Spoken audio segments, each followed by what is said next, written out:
Hi, and welcome to Chamber Chat at the Inside Lowell Studios. I'm Danielle McFadden, president of the Greater Lowell Chamber of Commerce. I am so excited to have our guest on today. We have Chris Porter from the town, well, from many things, but today we're here to talk about the Town and the City Festival. Yeah, absolutely. We'll talk about something about Lowell, and the Yes. Town and the City Festival is happening in Lowell, so that's what we'll talk about. Happening on April 28th and 29th, very soon. Oh my gosh, so soon. I'm not going to say you're ready, but you're getting ready. Yeah, I mean, from being in events, do you ever feel like you're fully Right. ready? Because there's always, maybe you're ready as much as you can be, but then it's just this sort of wild thing out there, and you just put it out in the world, and how many people are going to show up and how smooth is it going to go? It's just, you got to kind of put it in fate's hands to some degree. Yeah, if you ever felt fully ready, then there'd probably be a problem. Yeah, I know. Then you're being a little too overconfident. Yes, And, exactly. it's just like, getting up on stage and some of the most famous people you think are, so in control of their performances, but they even say they get butterflies even to this day, so you got to have a little of that. And logistically, I mean, the festival. Yeah, it's all over the place. multi-tentacled monster moving all over the place. A lot of moving parts, a lot of spots for things to happen, good things hopefully, and and putting it together. I call it juggling and putting a jigsaw puzzle together all at the same time. I love it. Right. So you're from Lowell. Let's talk a little bit about Sure. you and why you wanted to bring the town and the city here to Okay, Lowell. sure. Well, I'm born and raised in Lowell. Went to the Riley School and then the Moody Junior High School and then Lowell High School. So I was and then I didn't graduate from UMass Lowell, but I did go there for the first couple of years. So, through and through a full Lowellian. Good, because we would have had to ask you to leave if you wanted. Yeah, I know. Well, okay, well, if you're some outsider, I get lost. Okay, this is over. No, that's the thing. Even though I have been away from Lowell as far as a usual resident for a long time, I've always kept my ties here. I have family in the area. My mom, lived here till she passed away a few years ago. So, and a lot of friends and ties here that I've kept over the years. But anyway, yeah, I was born and raised here, and got into, the music industry pretty early on. I was, 20 years old and had an entrepreneurial spirit, and I was managing bands, was in a band. I started a record label. I was doing all kinds of things like that. But then fast forward, a couple of years later, I had an opportunity to book some shows and put them together and, kind of be a promoter or a booking person for a venue. And that's where I've really found my niche, because while I'm in the music business, sure, but in a lot of ways, I'm really in the bringing people together business, like gathering people business, events, and music just happens to be the conduit of most of them. So I got really into that. I used to book venues in Boston throughout most of the 90s. There was my first venue I worked on was over down in Allston, not far from BU. It was called Bun Ratty's. And I booked that venue. It was a 300 capacity venue, and I booked that for 3 years. And then I was at the Middle East Club, which is still around, over in Central Square in Cambridge, and I was there for 2 years, shortly after they opened up the downstairs. So that was a pretty new thing when I was there in the mid-'90s.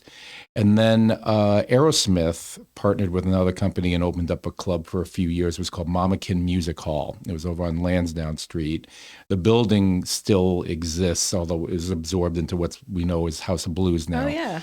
But way over on the left side there, that was its own venue. It was called Mamakin Music Hall, and that was a multi-faceted venue, 3 different rooms, and I oversaw all the booking and promotion for that for 2 years. The music industry or entertainment world is very networky, and which is a good thing, and you get to meet people from all over the country, all over the world, which is exciting and interesting. And sometimes that can open up opportunities, all that networking, right? So, and there's a Lowell story to this. I may have told you this the last time we talked. I was still at Mamakin Music Hall, and I was at a business conference in Los Angeles. It was this concert industry conference. And I'm at a luncheon, and we all have our little name badges like you do at a conference or a convention. And the people to the left of me, I knew all of them. That's why I was sitting with them. But there was this woman sitting to the right of me, and asked me, "Oh, well, how's Mama Kid in Boston? I used to live in the Boston area for many years." I'm like, "Oh, no kidding. All right, well," and I told her about Mama Kid, and it's like, "What do you do?" And she was one of the people that ran the company that ran the Bumbershoot Festival. And the Bumbershoot Festival, which has been running for almost 50 years in Seattle. For those of you who have ever been to Seattle, where the Space Needle is a whole area called Seattle Center, and Bumbershoot happens there. It was like, 100,000 people plus over a weekend in those days. So anyway, we get talking, and I'm like, well, gee, where in Boston did you live? And he's like, well, for a while I was in Arlington, but my family for many years, we all lived in Lowell. In Los Angeles. This is in the late 90s. I'm like, how the hell am I bumping into somebody from Lowell 3,000 miles away? This is one of those fate things, those destiny things, Danielle, where you're like, it's just an amazing small world story. After we talked a little further, it turned out her parents knew my parents. I vaguely knew her youngest brother. They lived about 7 or so blocks away from where my family home is. And it was just, amazing small world thing. Actually, her dad lead to Lowell. Absolutely. Actually, a good history here. Her father, the last name is Duff, and he was the president of Lowell. And that's why they were here. Gosh. So anyway, so that was funny and weird and wacky. And then, so anyway, we stay in touch, and I bumped into her at another, conference or festival, and a couple of months later, and just, sort of bonded over all of that. And then, fast forward, later in the year, I was feeling like I was spinning my wheels career-wise. I wasn't too happy with the situation at Mamakin at that point, and I thought, okay, and I've kind of gone as far as I can. I feel in Boston. Maybe I need to move to New York, go somewhere else to do something. I'm starting to think that. And then out of the blue, about a week later, I get a phone call from Renee. Hadn't talked to her in months. And she's like, well, One Reel, which was the name of the company she helped run, was growing, and they needed to bring in some new blood, and they needed somebody to book, most of the music for this festival, which I had never been to. But she just had this gut feeling. She was like, would you be interested in it? And I'm like, here, I'll talk to anybody about anything. Here's my resume and all that. And I ended up meeting the president of the company when he was in New York. So we had this little meeting, and they gave me this tentative offer, and it was a really good offer. And I thought to myself, wow, Seattle. I'm looking on the map here. This is the last stop before Tokyo, man. I mean, this is kind of a huge change. I had to do a lot of thinking about it. But I was like, well, the plane goes both ways. If it stinks, you can always come back. Very true. And if it's great, then that's great. And, but I was like, I'll regret it if I don't try this. Mm-hmm. So I went. So that was in early 1997. I moved to Seattle. And the festival bug really bit me there, because while I like working on venues, and I love that, especially at that time in my life, I love just the frenetic, craziness, but just going, go all the time. And there's always a show like almost every night. And that's exciting to me. But festivals, to me, there's a lot more creativity. Running a venue is about filling the calendar. It's about how our beer and drink sales, and a lot of other things. You can be creative on it, but really the festival has to do good business too, but the creativity, I look at it as an art. If you're going to put some festival together, at least one that's good and has a wide range. Like Bumbershoot was this very, very eclectic festival. The bulk of it was music, but it was multi-genre music. And then there was also components of visual art and dance and theater and comedy. So it was really all the Bumbershoot's an obscure term for umbrella. So I did not know that. Yeah, Bumbershoot. The word umbrella kind of stuck, so that's why we don't hear that anymore. But so it's like kind of all the arts under one umbrella was the thought of it. That. So I just fell in love with it. So that happens every Labor Day weekend, and that was my Labor Day weekend doing this thing. It was a 3-day. At one time it was a 4-day fest, but usually it was a 3-day fest. And it was just massive, and I loved it. And I thought, well, I'll try this out for 2 or 3 years, see how it goes before I go on to the next thing. And before I knew it, you blink, and 18 years go by, Danielle. Goodness. And I was running that. Then I was sort of in middle management for a long time. Then I ended up being one of the directors of the company. And then my last year that I worked on that was 2014. And it's a long story I won't get into, but money and finances and dealings with a nonprofit, because we were a nonprofit company too. So you're dealing with a board that feels the need to do some changes sometimes. And anyway, they cut a deal with AEG, which is like a Live Nation type of company, and they took over the running of Bumbershoot starting in 2015. I could have stayed, but in a role I knew I wasn't going to be happy with. Yeah. So I left, wasn't sure what I was going to do. And, but I had this little side LLC company just simply called Porter Productions LLC, just to do some small things occasionally, or DJing that I do and whatever. And I started getting a few contracts thrown my way.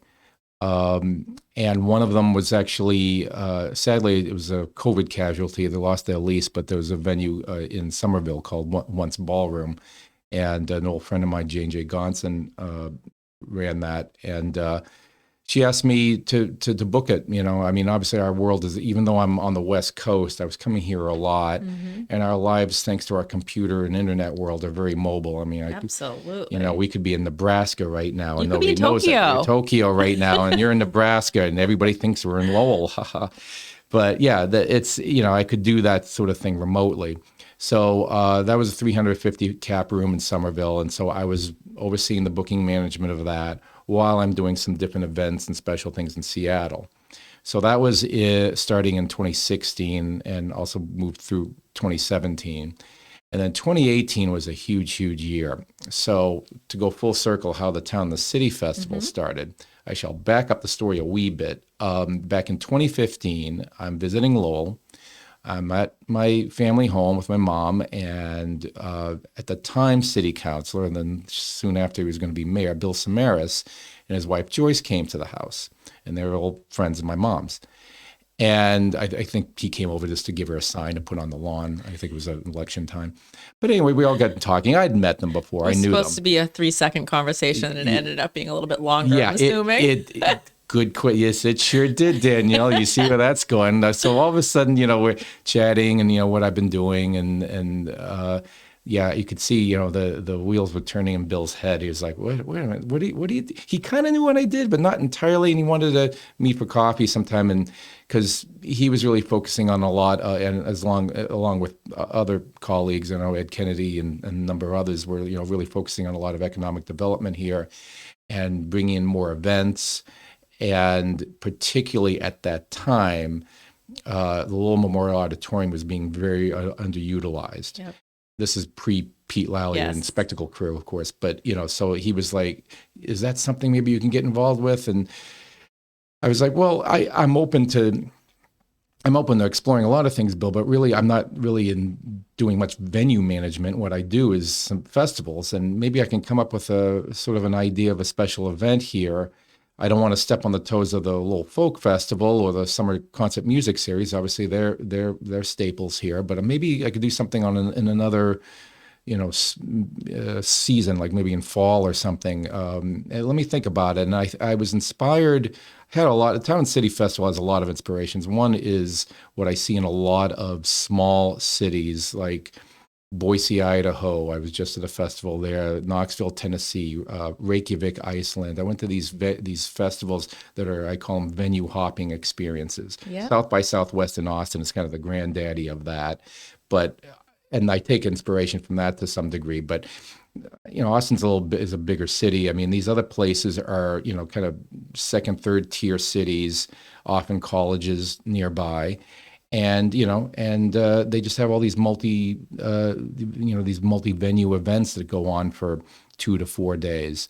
I was just the one in Boise. It's called Tree Fort Music Fest, and that was just started with like 6 venues, and it just blown up. Now they have outdoor venues in a park and everything, and it's on its 11th year, I think. Wow! So I was like, wow. Well, you could do something like that in Lowell. Maybe a lot of places aren't pegged as music venues in a typical time of the year, but I'm like, you could put a band in this place and that place and in this gallery and that cafe. And then obviously, Warp and Weft was already around, and Zorba Music Hall and some other places that I thought, and everything's in a 1 mile radius walking distance. So I was like, I could come up with something like that here. And, I also, thought, well, what's to people outside of Lowell? Granted, they know about Lowell for different reasons, but arguably, at least the people I come across, the most talked about thing about Lowell is Jack Kerouac. Mm-hmm. Could there be some sort of Kerouac tie? Now, there already is. Also, Lowell celebrates Kerouac, and I didn't want to step on those folks. Some friends of mine help run that, so I didn't want to step on their toes. But I thought, well, maybe I can put together sort of a sister event where that kind of encompasses it. And the original thought was to have it on the same weekend as LCK and have all these venues of music happening while LCK is focusing on all this literary programming. Yeah. So I came up with this idea, that general idea, and then I came up with the name of the Town and the City Festival, since that was Kerouac's first book. Largely, the town was really representing Lowell in the story. And I didn't want it to be a Kerouac-themed event per se. I just wanted it to be more like a celebration of the spirit of Kerouac as far as discovery, exploration, love of life, all those things that he wrote about.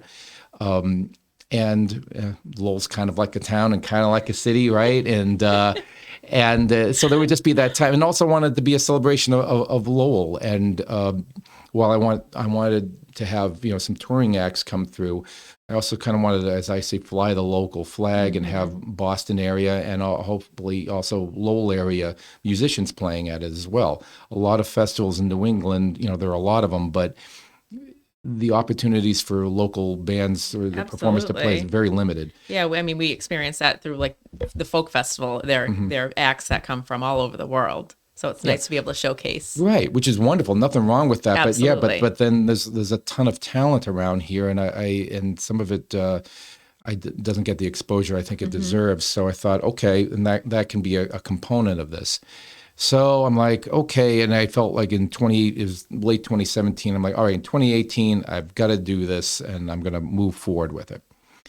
Then, and this is a wonderful destiny story, but again, gave me a bit of a curveball. I had an opportunity for a contract, which I ultimately took, for an enormous festival in San Francisco called Hardly Strictly Bluegrass.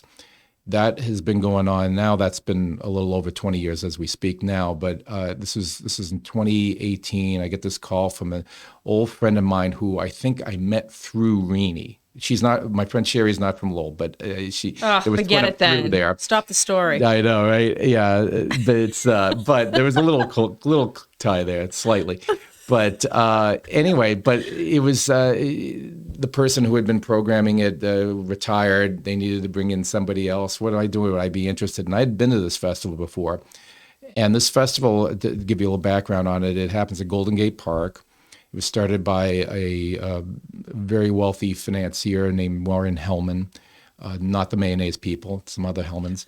And he loved bluegrass music and started this festival called Strictly Bluegrass. It's back in 2001. But then after the second year, they wanted to expand that a little bit.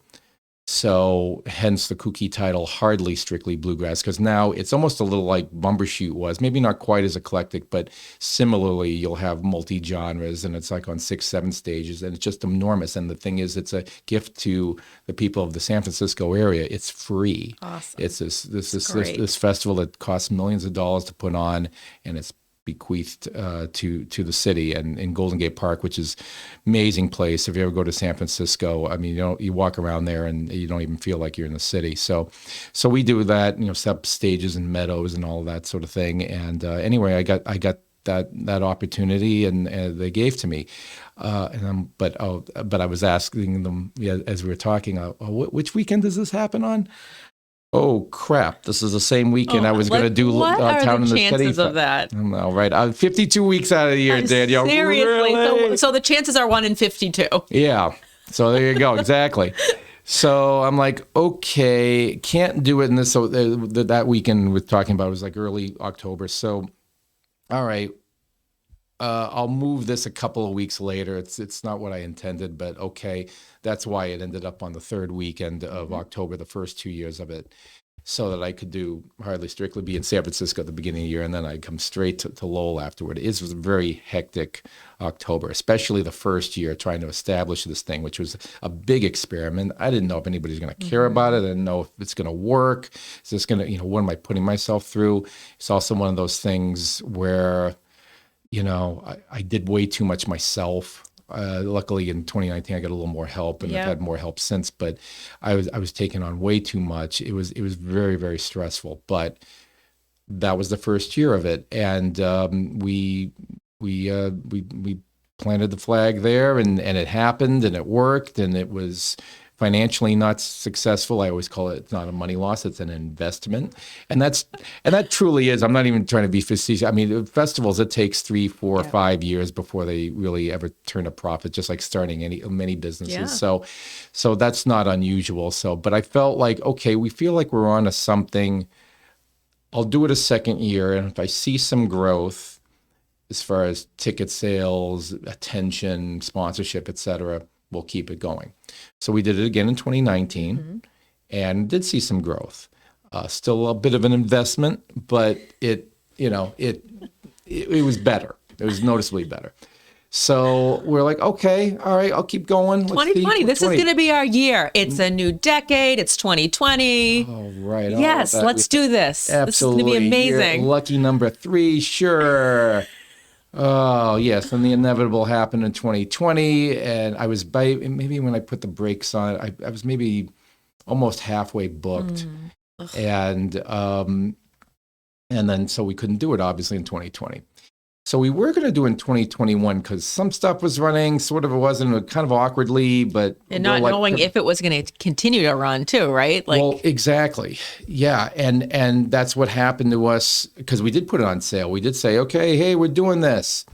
And the summer of 2021, I don't know, what variant was that? Delta or something? There was another variant that was really going... blocked it all out. God bless you for it. I know I'm trying to block it. I can't. But yeah, it's like... Yeah, I think that variant, whatever was going on in the summer, we're seeing, okay, ticket sales for anything and everything are just ground or halt. Nobody knows if we're going to keep moving forward on anything. Some of the acts who are from out of town weren't sure if they wanted to come now. I could have moved forward with it, like I know many other events did, but I'm like, quite frankly and candidly, this is going to suck if we do it. Yeah. As far as whether, it's just going to be really hard. So, but I'm not going to cancel it outright. I'm going to roll the dice, punt it to the spring, and see, if we can have some normalcy then. And it was interesting. Earlier on, my colleagues and I were talking about casually, are we doing this on the right weekend? Should we be doing this in September? Maybe it should be in the spring. We weren't married to the October time frame, so. I thought, well, maybe we'll change this. Well, here's our opportunity for an experiment.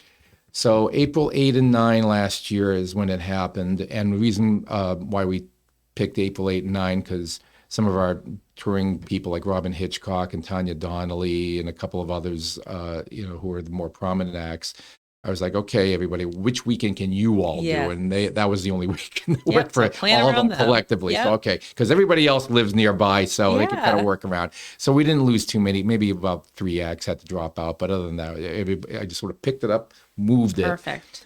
And we pulled it off. And it was the best year of the 3, hands down, as far as, support, financial support, media support, turnout. I felt in a lot of ways it was the first time I really truly saw my vision. And what I mean by that, I was very happy and proud of the first 2 years, but also, sort of behind the scenes, the public might not have known this, but not everything was moving as smoothly as I would like to have been. Also turnout, never mind the money. Actually, my nightmare is somebody playing to 3, 4 people somewhere. So, with maybe one exception, everywhere I went, at least it looked decent, if not totally packed. Like Warp and Weft was totally jammed both nights, and we had a big show at both at Zorba, one of the Zorba shows, and one of the shows at the Overlook, the 5th floor over there. We're really crowded, among other options. So it just flowed. I saw a lot of people I knew, some industry people I know in music industry people I know in Boston and even New York who came up and were very impressed. That felt good. It totally did. So I was like, okay, great. We're going on to year number 4. We're going to do this. Absolutely. And it wasn't an investment, as I say. Nice. It actually was, at least that year in itself was in the black. So it did well. Hugely, thanks to a lot of, a number of grants that we got and some sponsorship. Ed Kennedy Our state senator has helped out a lot Great. with some earmarked cultural money, and the Convention and Visitors Bureau has been a kind of a co-presenter of ours since year 2. So all of those things, plus other people, and the ticket sales too, of course, in the past sales, that all added up. So it was felt really good. So anyway, so that's what I do. So anyway, this is year 4, and hopefully we'll see some more growth. We'll see. We're as we speak here, a little over a week away. Yes. But that's what I do. The Town and the City Festival. I hardly strictly bluegrass in California, in San Francisco, California. I also oversee the booking. I did get back into the venue business to some degree. There's a venue called Sweetwater Music Hall in Mill Valley, California. So the North San Francisco Bay Area, Marin Awesome. County. That's a venue I oversee the booking management of. And then there's a smattering of other projects and things here and there. Also, well, one of the projects, more of a passion project, I'm on the relatively newly formed Jack Kerouac Yes. Foundation board, and our project of trying to establish a Jack Kerouac Center here in town. And so we're in the midst of that planning and much fundraising efforts. Yep. Yep. That's a mammoth task, but It is. very exciting. And the development that's happening over on East Merrimack Street Oh, is over there. is Yes, that's true. amazing. Yeah. All right. Let's talk about this year's festival. First Sure. of all, you have an app. I have an app. That's exciting. So those folks who have either Androids or iPhones, you can go to your app store and search for the Town and the City Festival app, and that will give you this whole thing of, and I'll show it to you here. You can actually put it up to the camera too. There's a camera right there, Oh, and right in front of it. Yeah, Oh. there we go. there we Yeah. go. So Yeah. over.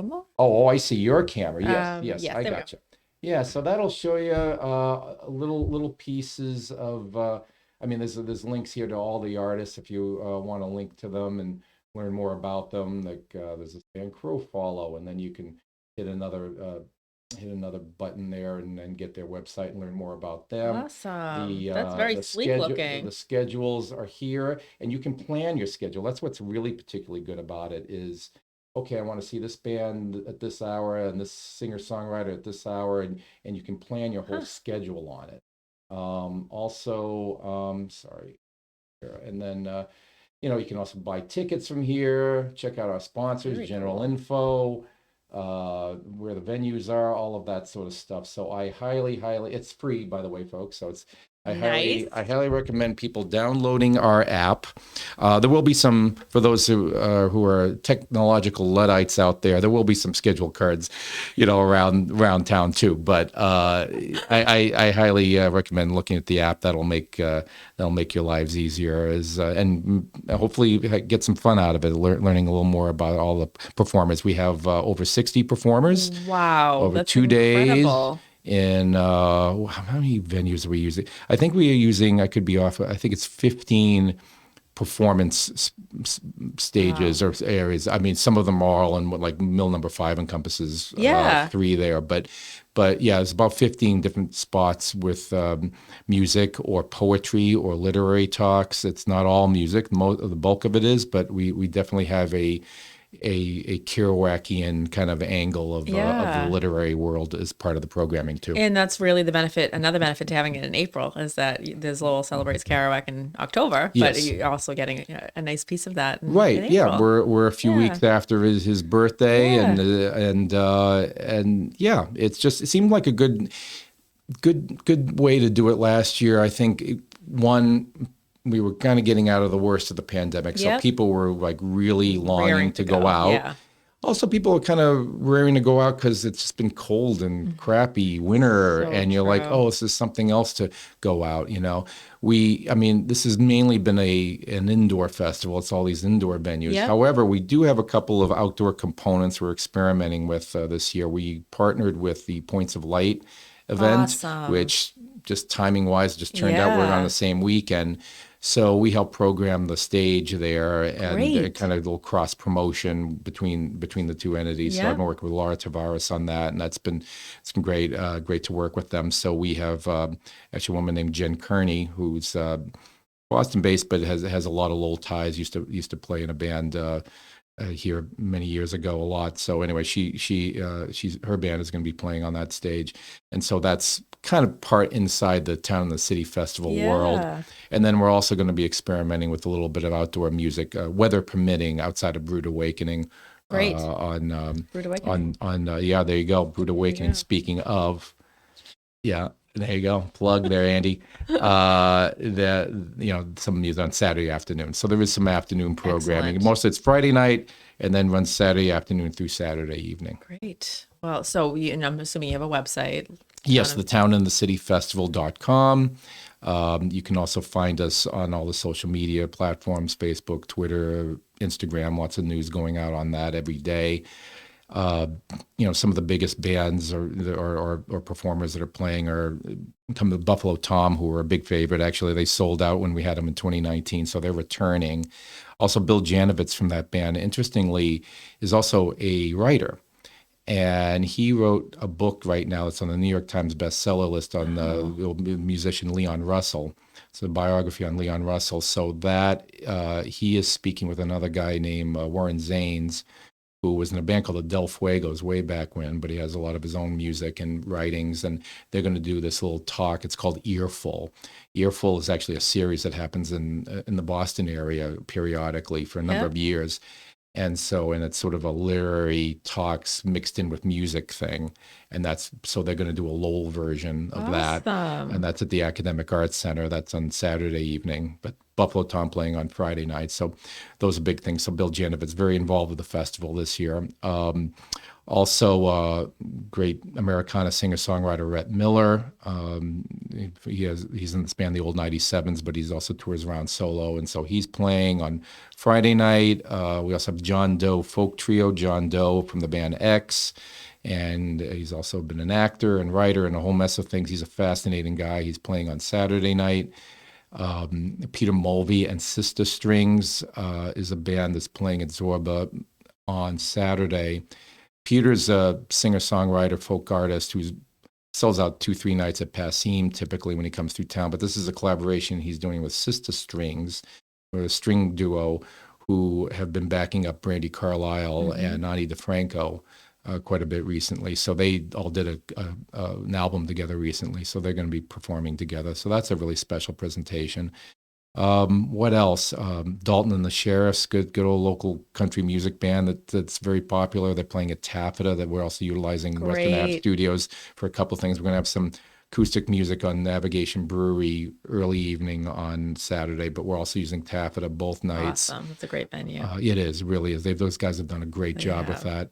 And so that's, Dalton and the Sheriffs are on Friday, a band called Pile, and along with another band called Future Teens, some great indie rock. Yeah. They're playing on Saturday.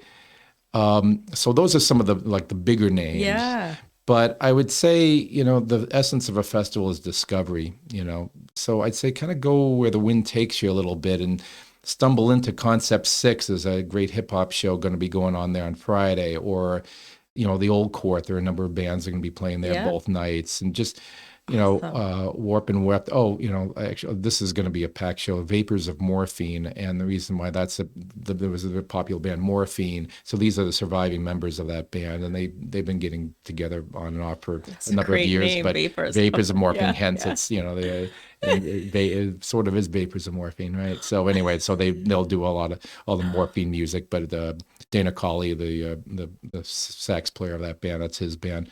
So that's at Warp and Weft. So that's another on Saturday. So that's one I'd underline. I mean, I can underline everybody. I'm proud of everybody that's playing. Incredible. So again, go to the townandthecityfestival.com or download our app and see the schedule and learn about who's going to be playing, and come on out and support live music in Lowell. Awesome. It could use your support. Thank you for being here, but also thank you for what you do for Lowell. My pleasure. Yeah. I feel very, very strangely, but necessarily compelled to. I think I have a lot of love for where I grew up, and I've learned a lot in other places, in Seattle and in Boston and et cetera, in San Francisco. And if I can kind of take all of that I've learned and experienced and apply that to my old hometown, that means a lot to me. So.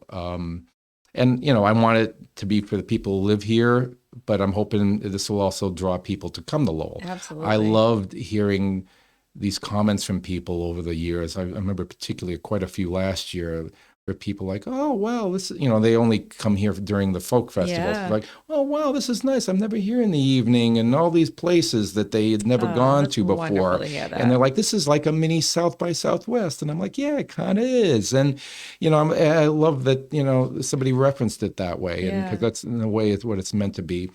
Yeah, and just seeing, because I can see it from the ticket sales, some people came up from Rhode Island, Awesome. New Hampshire, the Boston area. So it's great. so I want to attract people to come here as well. Awesome. Well, thank you. So nice to see you. Great to see you, Danielle. Thanks so much for having me. Thank you for being here, and thank you all for tuning in to Chamber Chat here in the Inside Lowell Studios. We'll be back with another episode soon. Thank you.